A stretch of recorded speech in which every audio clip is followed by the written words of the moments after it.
listening to the Top Music Guitar Podcast, the show for guitar teachers to learn about the craft of teaching great guitar lessons that students love. If you're looking to start or expand your studio and make guitar teaching your full-time dream job, you've come to the right place. Each week, you'll get to hear from some of the top guitar teachers from around the globe and get their best tips and experiences so you too can build your own dream studio. I'm your host, Michael, and I've founded one of the top guitar schools in Australia, written a best-selling curriculum, and I mentor guitar teachers. I'm excited to share my expertise with you and the wisdom of all the experts we interview. Make sure to subscribe so you don't miss any future episodes. Let's get into it.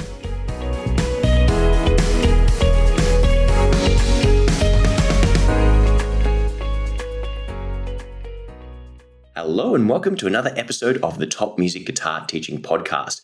This week, I've got a really special guest, somebody who has an outstanding performance and composition career, someone all the way from Belgium, and that is guitarist, composer, medieval music expert, Gilbert Isbin. So Gilbert, welcome to the Top Music Guitar Teaching Podcast. Hello, Michael. Welcome. It's such a pleasure to have you. And again, I have the best job in the world connecting with amazing guitar teachers all over the world. And I'm so glad to have you here on the show after connecting on social media, finding you teaching creativity and composition with your brand new book. So it's a pleasure to have you here. Okay, thank you. Now, I'm just reading a little bit of your bio here. It says that your compositions and your performing style defy genre. You blend elements of contemporary classical guitar, jazz, early music, world music, and uncommonly, with most guitar, what is the stereotype? Classical guitar players generally don't improvise and they're not creative. But you're obviously going against the grain there, and a lot of what you do is based on composition and creativity. So would you like to share with the audience and our listeners your story so far from performing and creativity and composition right up to what you're doing now in the education space? Okay. Well, I started playing guitar when I was 18, so that's quite late. But I started playing classical guitar, but soon I had a teacher and he got me into jazz. So it was a very strange kind of thing. I went to him to learn classical guitar, but he was into Duke and all these wonderful guitar players. And so I started also playing jazz, but on a classical guitar. And later on, I discovered wonderful musicians like John McLaughlin, Ralph Towner, Bill Connors, John Abercrombie, and so on and so on. Then I started, I immediately, when I started playing, I started to compose already. So at first it was quite difficult because there weren't much books at that time. And but I gradually I got to a sort of theoretical background to compose, but I also improvised. So I did always the two. I combined always the two, and a lot of my compositions are in fact starting with improvisations. Mostly, I start just fooling around on my guitar on 2 chords or something, or 1 chord, or I have a melody in my head and I write it down and then I arrange it. But of course, you need some background for this, and so I studied a lot of harmony, counterpoint, and so on. That's one of my things. So I composed, I think now 400 pieces for all kinds of instruments. I'm still writing another book again for guitar duets, easy pieces. So my last book was this book here, The Composing Guitarist. I'm constantly busy. I also play the lute, which I discovered 10 years ago. There was a teacher here at the corner of my street. He was a very famous lute player. And so I started to learn the lute, and I wrote a lot of works for the lute too. So that's one of my first thing I'm doing, that's composing. And then because now I don't perform anymore, but before I played a bit everywhere with a lot of other musicians, mostly in trios or duets. I played all over Europe and US, a bit everywhere, but not in Australia, unfortunately. Might have to get you coming out of retirement for a one-off show. Please. Now, that sounds like an amazing story so far. And again, to go from a classical sort of someone who's interested in that and transition into jazz, because often the story goes, hey, I wanted to learn this kind of music and my teacher showed me this kind of music, and now I want to stop playing. So was it he just managed to capture your interest with that, or he was just a really good teacher? Tell us about this person you went to classical lessons but ended up becoming a jazz guitar player from. It was very strange, in fact. At first, so we learned classical guitar, but then he was constantly talking about Barney Kessel, Tupac, and all these great guitar players. And then he started he asked me, would you like to know a bit more of this? And so he explained me chord progressions, a lot about chord theory, in a very easy way, extensions and all the whole thing that you can imagine. And so I started to combine, in fact, classical guitar, a sort of classical guitar techniques with jazz harmonies. And at that time, there were a few people who did that already, like Rolf Towner or Herberto Gismonti. They did that. So there were certainly the people who I really looked up. I was also a bit into folk music like John Renbourn and so on. They were also busy with jazz, with Pentangle and so on. So I have always combined these two things, two genres with other genres, with world music and so on. But I'm very interested in all kinds of music. To me, all music's with pop music because I grew up with the Beatles. So, all these kind of influences were very important to me. And in fact, certainly the Beatles, because what I do is very melodical. And, the Beatles, they were very, very melodical and very harmonically, very intriguing music.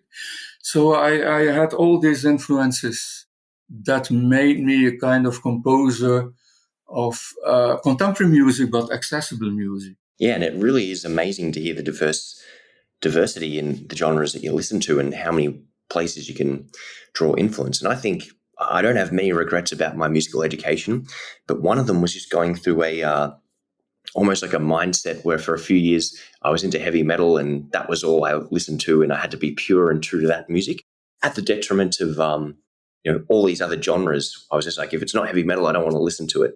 And then I saw my very first blues gig and it was, love at first note. It was absolutely amazing. It opened up a whole nother world. And I think that's something we as teachers can do with our students, is always open up doors for them to take a peek in and, let them decide whether they like it or not, or whether they want to walk into the room. But if we just show our students, different genres and different guitar players and different ways to try and inspire them to discover new things, we can play an important role as teachers. Of course, yes. I like metal music too, I think there are great guitar players. It's amazing sometimes the techniques they are using are wonderful. So I like blues very much too. And as a matter of fact, I'm now composing some blues for classical guitar. So I'm very much into everything. But I think after all these years, I sort of developed a kind of own style. People can hear that's my style. Enfin, a lot of people say that to me. I can hear you have this is your style, and this is because I combined all kinds of influences, not purely jazz, not purely folk music, not purely blues, and so on. Yes, it's a question of having an open mind.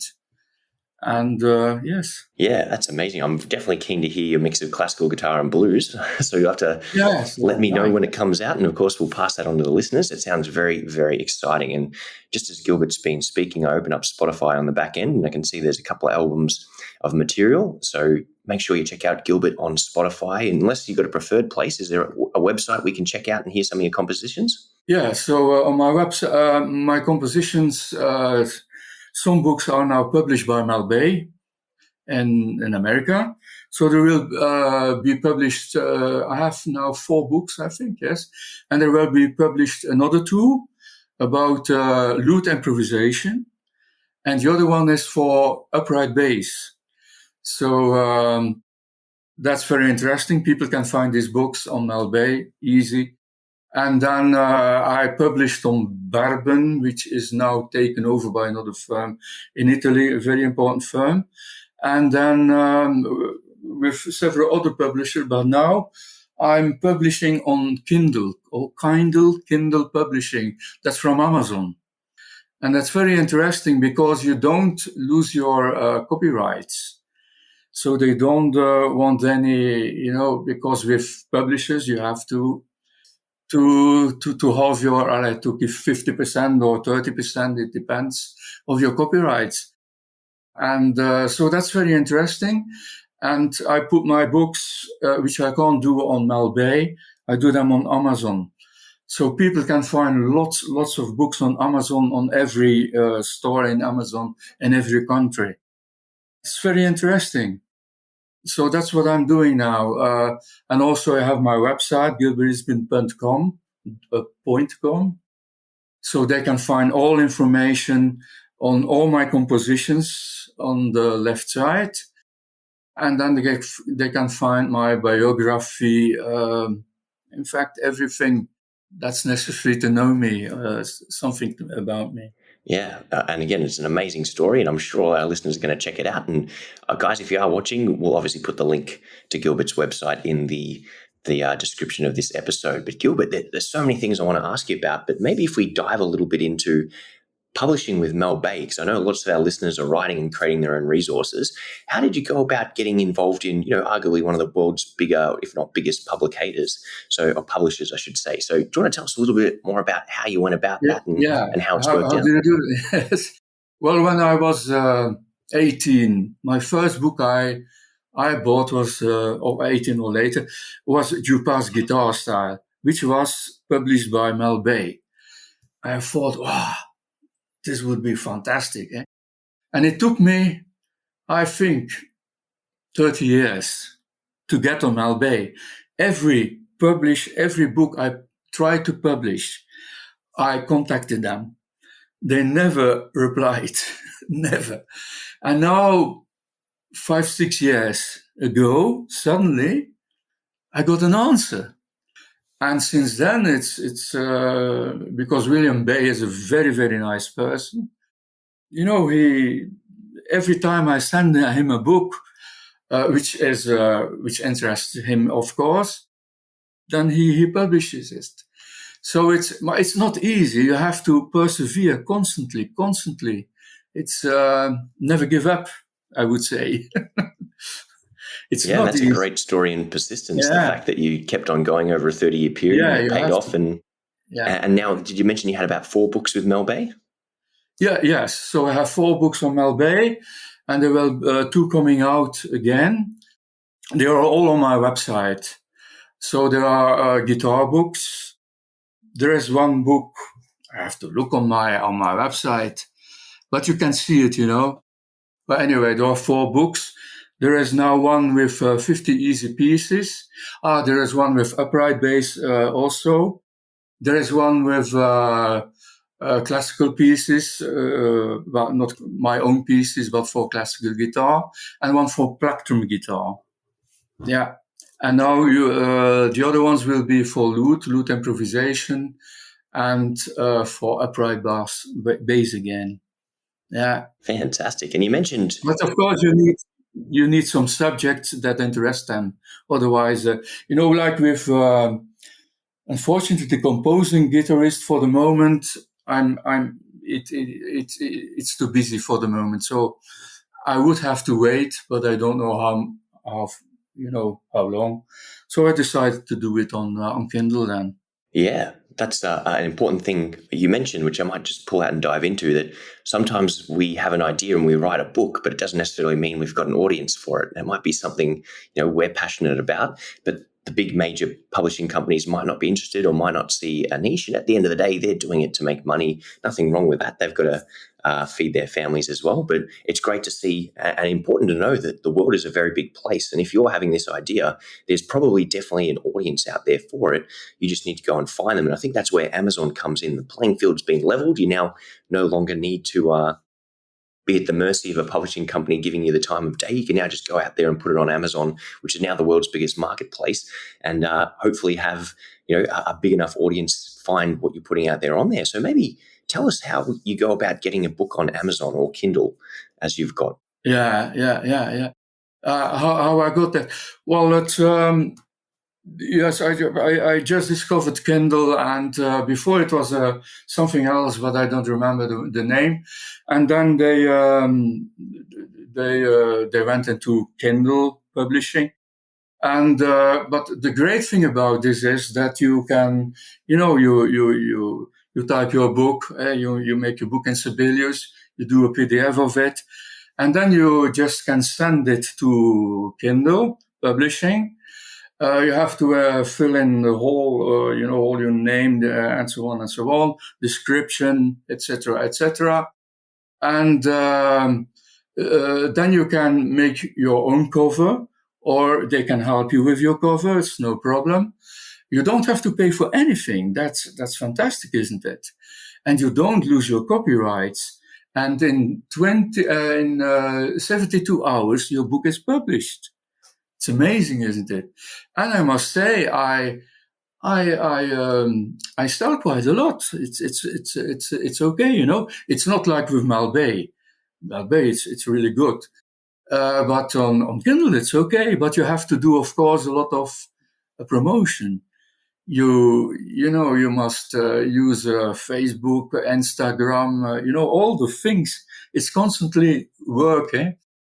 And that's the advantage with Malbay is you don't have to do anything; they do it all. Eh? But with this, you have to really get it into attention. But it's necessary. Eh? It's just necessary. You have to do it.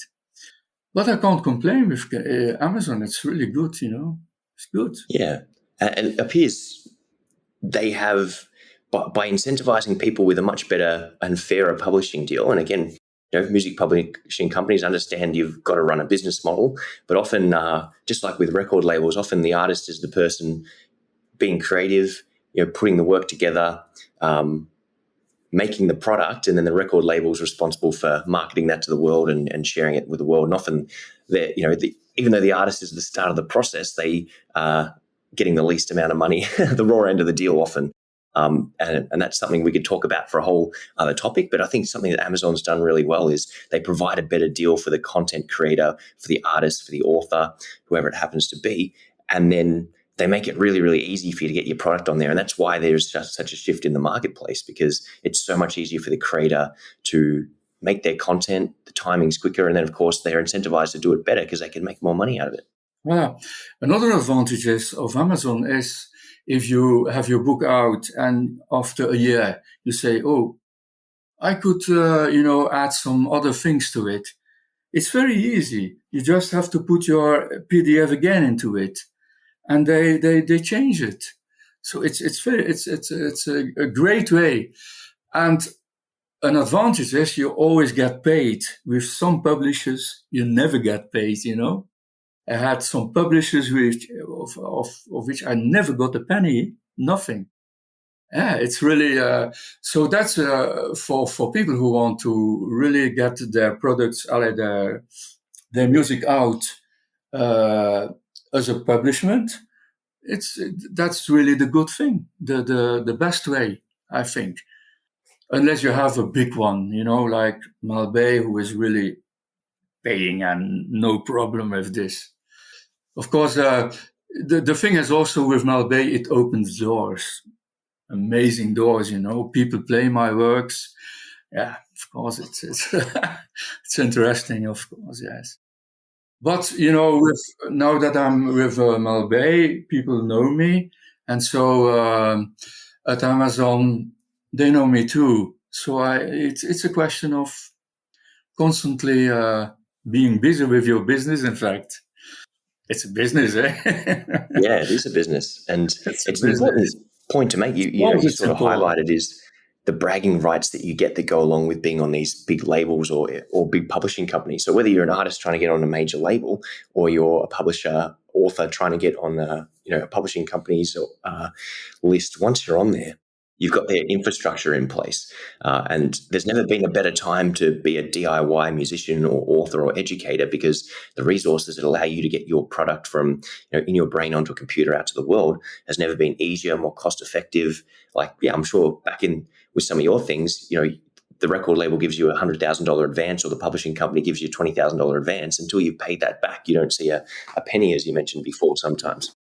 But now you can just go straight from the online platform to the audience and make all the money directly. But having said that, you're competing with everyone else who can do the exact same thing. So being organized, having a business, as you mentioned, is all really, really important stuff. But if you can somehow get yourself to a big enough name that you do get the attention of a Helen Leonard or a Mel Bay, and then you can transfer into their company and infrastructure, that's where they take what you're doing and amplify it to a world scale. So maybe you mentioned, business tips before, or not business tips, but taking care of business. So how have you taken care of business and been a bit more professional about this over the years? Well, I always went. I have made, I think, 23 records, but mostly these records were made. I did one on Bourbon, which was a big label, but mostly they were on jazz labels, which were quite independent labels. Well, we had to do a lot. You have to send constantly your. At that time, there were LPs, long players, and then later on the CDs. It's always sending. You really have to do that, sending, hoping that they will review it. And then sometimes you have the, yeah, luck. You are lucky. Once I was lucky that I was reviewed in Guitar Player. This opens again, things. But you have to do it, on the 100 albums that you send, perhaps you get 3 or 4 reviews. So you really have to do a lot of efforts for this. And then when I made records, was very important that I played everywhere. So I had my albums with me and I could sell them to the audience. That was another kind of thing to get some money, plus the money of the concerts, of course. So it's all together, eh? But you have to invest at first, and then after a while, it's get easier and easier and easier. But it's not easy. It's not easy. Yeah, it's a long way to the top if you want to rock and roll. Yes. Yes. And also another thing is that you have to do something original. I'm doing this on a classical guitar and on the lute, which is an early music instrument. So you people get attention. You get attention of people because they say, that's strange. He improvises on a classical guitar, and he improvises on the lute, which was done before in the Middle Ages and the Renaissance period, but now they do that anymore. So that makes you very special, and they ask you to play, and they purchase your publications and so on, because it's completely different. That's something you really have to do, and most of the pop groups and so on, yeah, they were always a little bit different. Nirvana, Sting, and so on. Always a bit different. Yes, you have to be a little bit, but not too much. Otherwise, people are not interested too, because it's too far out. Yeah, that's very, very interesting. For the listeners who aren't quite sure, just describe what a lute is and how it differs to a classical guitar. What the difference is? Oh, it's very different. A lute is on my lute there are double strings. So the first string is single, the other strings are double strings. It's like a 12 string, but the strings are gut strings. And on my lute, I have it's an 8 chords lute, which means 7 strings double and 1 string single. It's a very soft instrument. If you play on the guitar, on the classical guitar, the attack is much more heavier, and on the lute, it's very, very light, very, very light. And I play like this. I play with my thumb in my hand, yes, like this, and then you do like this. So it's a completely different technique. It took me, I think, 5 years to get this technique really well, and now I play on the guitar with this technique too, which is nice. It gives you very, very nice attack, and I play without nails. So my nails are very short. I play with my flesh, which gives this also which gives you sound, a very special sound again. So it's all about being a little bit special. Yeah, and is a lute? Do you just play single string melodies, or do you do strumming and picking patterns as well? Yeah. I play everything. I play very modern chords on it. I play jazz chords on it. I play completely finger picking patterns on it.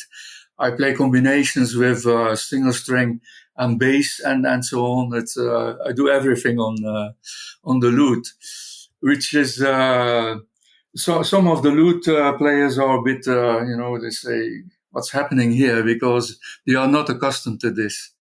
But I don't care. I never cared about anything. Also, yes, you don't have to care about anything as long as you you can say the lute police are going to come and throw you in lute jail for playing it wrong. Yeah.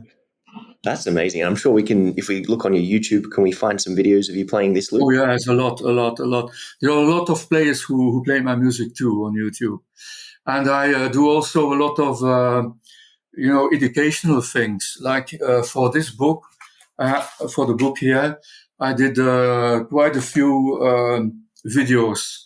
All in little chapters. That's one thing you have to do too. You have to you make a book, and then you have to people must how they should know what's in the book, because if you just say this and that is in the book, you have to show it. So I give it with examples, with musical examples and so on, and with guitar examples, recorded guitar examples and so on. So yes, it's a combination of everything to get attention. Yeah, that's excellent. And I just think it's amazing. If you're the one providing the songs and the study materials and the resources, obviously everyone who's interested in that simply goes through your means. So for those of you, who are business minded, how can you use this in your own business? How can you be, the provider? And I used to play in a band, and I remember having a conversation with a singer, and he goes, I can't even remember how it came up. I think we were driving to this country town. I think we were driving from Melbourne to Adelaide, and we drove through this gold mining town. And he goes, oh, you know what, Michael? When my family first came out to Australia, it was during the gold rush. We came over from Scotland. And he goes, my great-great-grandfather, he was a bit of a businessman, and he goes, why do all the hard work and dig for gold when he can be the one selling the mining equipment to the people who are going to go do the digging? And I guess that's maybe where it's not intentionally, but you've got all these this niche of lute players from all around the world who are looking for things to play and do, and you're providing that avenue for them to find pieces and learn their craft through that. So I think that's a really amazing thing and a really important lesson for our listeners. Yeah, you need you have a newsletter. I have a newsletter too. So all these kind of things are important. Eh? I don't do that too much, but for example, for this book, I made a newsletter. I have lots of addresses. That's all another thing. You have to look for addresses Oh, it takes a mass of time, isn't it, to get somewhere? But okay. Yeah, that's amazing. And I wanted to ask you a bit more about creativity and teaching and composition, because that's obviously the topic of your new book. Do you want to hold that book up for us just one more time and tell us the name of that? So it's the composing guitarist, an easy approach. And that was very important because I started to compose a book, but I thought, this is too difficult. You know, there are lots of books which are on composition, which are, you say, you start with it, and after 2-3 pages, you say, "Oh my goodness, it's not for me." So then I think I wrote this book 10 times again until I found really, now it's like when I'm a beginner or an intermediate guitar player. Now I would take the book and I could finish it. Because it's not about theory. It's very, very simple. It's all about, in fact, to begin with, you need 2 notes. It's the root and the third. That's all you need. And then, of course, you need to know a scale. I take here the C major scale, and then later I take other scales. And then with this scale, you can make the chords, the 2-note chords. And then you can sing this. You can play it and sing melodies on it. Then you write a melody down, and then you combine the 2 together. So you have already the bass and a little bit of the harmony and the melody, and then you can put into the middle more harmony. You can put the notes of the scale, but you can go out of the scale. It doesn't matter. So it's all about things that you don't have to say, "Oh, now I'm playing here the Phrygian mode and this mode, and this chord must have this scale," and so on. No, it's not about this. It's about a very, very simple approach, and the result can be wonderful. It's and it's also about being creative and compose intuitively. Not about, this sequence and this and that 2-4-1 and so on, and what is it all? No, it's not about this. It's about taking a chord progression, any chord progression. You can steal a chord progression too. Why not? There are no copyrights on chord progressions. Or just taking chords and put them together somewhere, sing them with these 2 notes, sing a melody, and so on. Yeah, it's quite different from other books. Like for melody, most of composers then give very big explanations about how this melody, which chord is fitting on this melody, and so on. But then this book is about a totally different approach. In fact, every note can be a bass note of any melody note. And if you say, "Oh, I play a B," well, perhaps I can take a C sharp, yes, a C sharp in the bass, and then you go on. C sharp, you do a third in it, and you fit another notes, and you have your for the start, you have your harmonized note, and then you can play it in arpeggios, you can play it in broken chords, and so on and so on and so on. But it's very, very simple, in fact. Yeah. And composition, it's often shrouded in mystery. And how would I describe it? Like for me, I was always told, first you got to learn guitar, then you got to get good at this, this, and this. And then 2 or 3 years down the track, you can start composing. So what are your thoughts on how early should people start being creative, and when should teachers start working on composition and creativity with their students? Yeah. Well, I always say, as soon as you got your instrument, try to compose something. It doesn't matter what it is and how it sounds and so on, but just try, sing a melody, play it on your guitar. Try to find a note that can accompany it, no matter what note it is, no matter how it sounds. But with this approach, you will find it much easier, and there will be no you don't have all these rules, because all these rules get you very crisped, and it's very difficult if you follow all these rules. So in this book also, I don't follow any rule.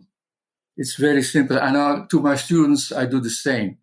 I can give them a little very easy melody, and say, try to harmonize it with a bass note. And it doesn't matter what note or which notes you use to this melody, because if you take this melody, you can, then I say, try to do it with other notes, and so on, and so on, and so on. So you can create very beautiful harmonic things.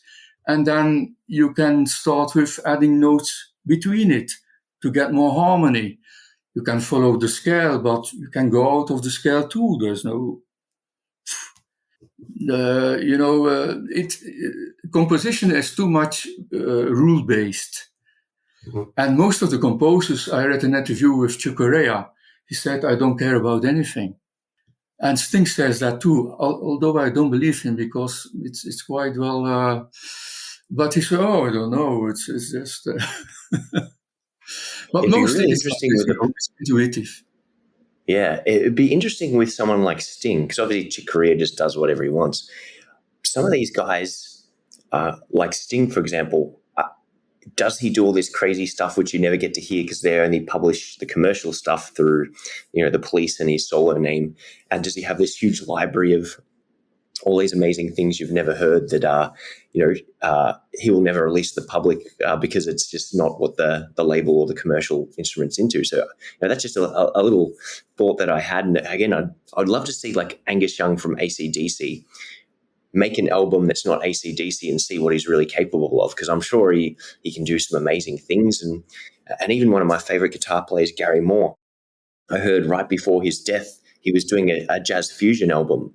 And I was like, oh man, I really wished we had been able to do that. And I actually discovered he played in a group called Colosseum. And I didn't actually know this until earlier this year, that he plays in this amazing jazz fusion program. And it was like rediscovering my whole favorite guitar player. So yeah, just to your thought there, it'd be really interesting to, be able to be a fly on the wall in the lives of some of these people. Like Phil Collins. Phil Collins, he played in a jazz rock group before he went into Genesis and so on. All these people are very open-minded. Like Sting, he made a record of lute music of John Dolan. So he sang John Dolan songs, which was very, very, very good, because at the time and the Renaissance, now they sing, you're very, very well trained and so on and so on. But at the time of the Renaissance period, they weren't very well trained. They just sung like we should sing, and so Sting sang these Dolan songs. I thought, but he's really, that's how it sounded at that period. Now it's too polished and too, you hear a record, you say, not like, and especially in the lute music, it's terrible. You don't hear nothing, It's impossible to play without noises on the lute, but I don't know how many edits they do to get this sound. It's it's very every note, every single note is edited. But I'm sure one by one. Yeah, I'm sure Sting is really very open to any kind of music. Certainly. Yeah. Now, very interesting topic. Now, in terms of our teachers listening to this who want to start doing more creative stuff with their students, what are some activities they can do or exercises that they can do to start nurturing creativity within their students? I would say first learn them. Well, it depends which students you have. I give lessons to students, and I only teach them chords. It depends what you are doing, what they need. But if they want to be really creative, I think it's the best thing is to. I have my own books. I use my own books, in fact, uh, to learn them. To learn them very very easy things, and then I explain them also what they are playing. Some of the classical players, very young classical players, they don't even know which chord this is. Is it a C6 it's very important that you know this, that you know the intervals, that you know the names of the intervals and how they relate to each other, and then it's yeah. I think it's very important that students know what they are doing, how a piece is built. You can also explain them. He takes this little motif here and he repeats it. Look, he repeats it there. He repeats it in the bass part, or he repeats it in the middle part, or he just did a retrograde with it. You can, but this is more for intermediate students, but you can explain all these little things. He does an inversion. I think it's very important that you know. It's if you read a book, you must know what you're reading, and it's important that if you play, you must know what you're playing. In fact, and then you can encourage them to compose something a little bit like you have in the vein you have learned them doing things. And if they want to compose, I already explained, I give them a very, very easy melody, Twinkle, Twinkle Star, and so on, and try to arrange them, and then try to develop the melody, and so on and so on. Yeah, there's some really, really great exercises there for teachers. And as I mentioned a little bit earlier, so many teachers themselves never got to learn creativity, or they never got around to it. It's something that after becoming an amazing player and learning a whole bunch of things for exam purposes, we go, okay, now I want to compose something. And then it's almost like you've got to go back and do another entire course or discover it. And then you feel like a total beginner again. So and with my students especially, almost as an auto correction, I went from an exam kind of based approach to learning where I was never creative, I never improvised, I never did anything, to going to a jazz degree at university, and where improvisation was the the number one purpose and focus. So it was a very rude awakening, going from no creativity skills to being required to do it at a tertiary level, and I really, really struggled. So part of what I do in my school, Melbourne Guitar Academy, and a lot in the Guitar Ninjas curriculum that I have composed, is create more opportunities for improvisation, for creating things, as what you said, helping the student understand what they're doing and the rules of the music theory. And the music theory, it isn't the you break this rule and the guitar police come and get you.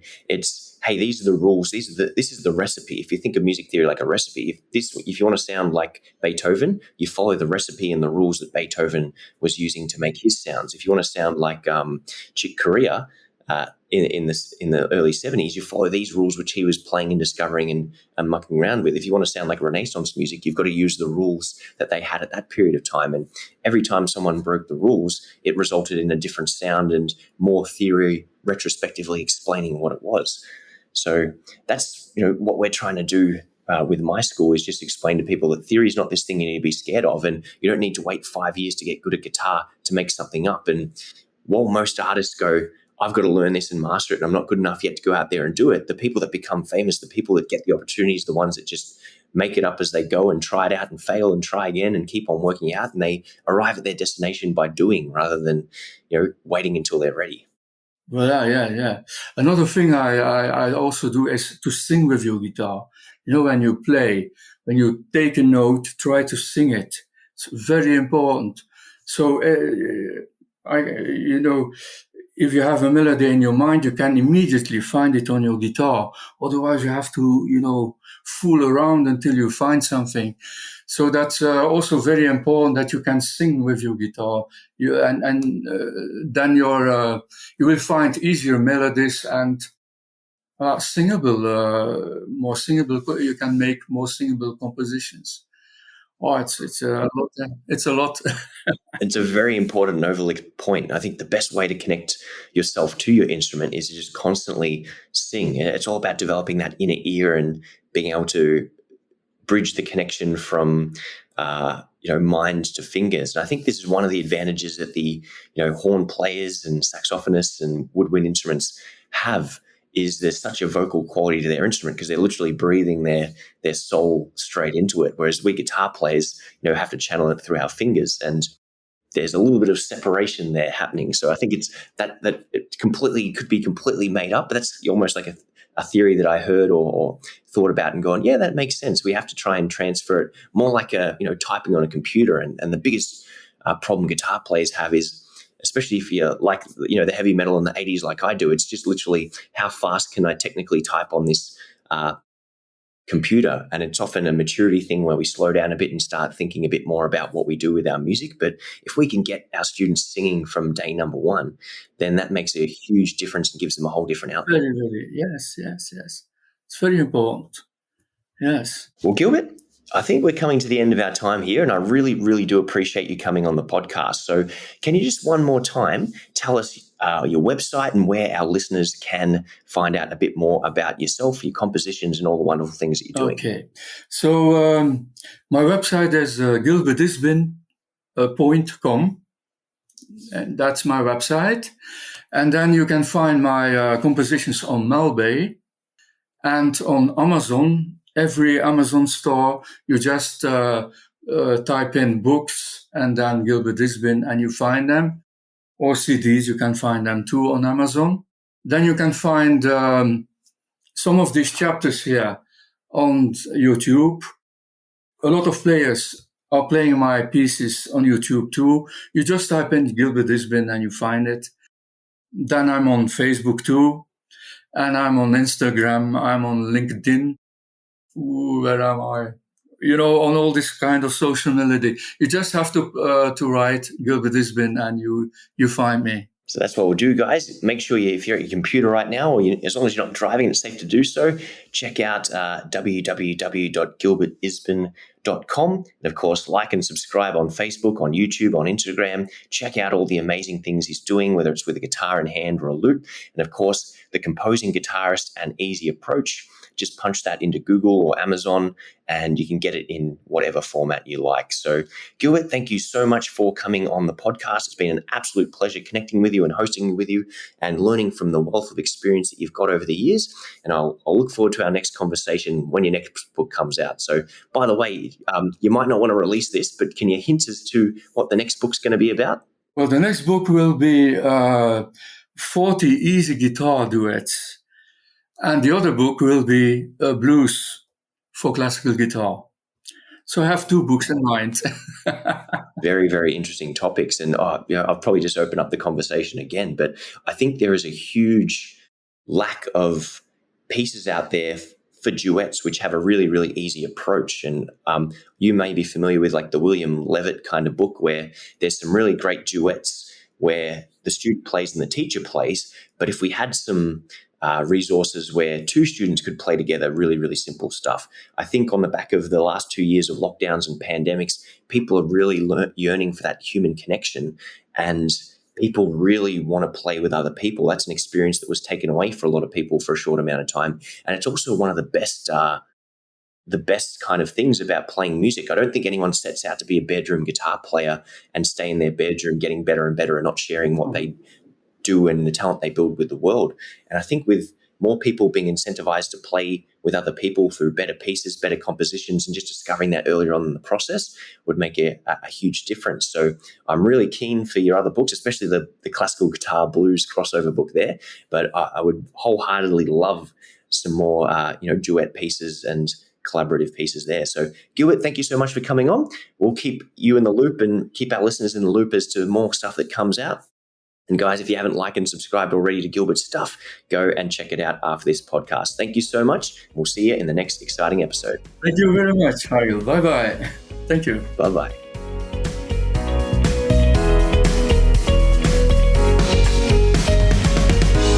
If you enjoy this show and want to hear more of our work, be sure to subscribe to this podcast.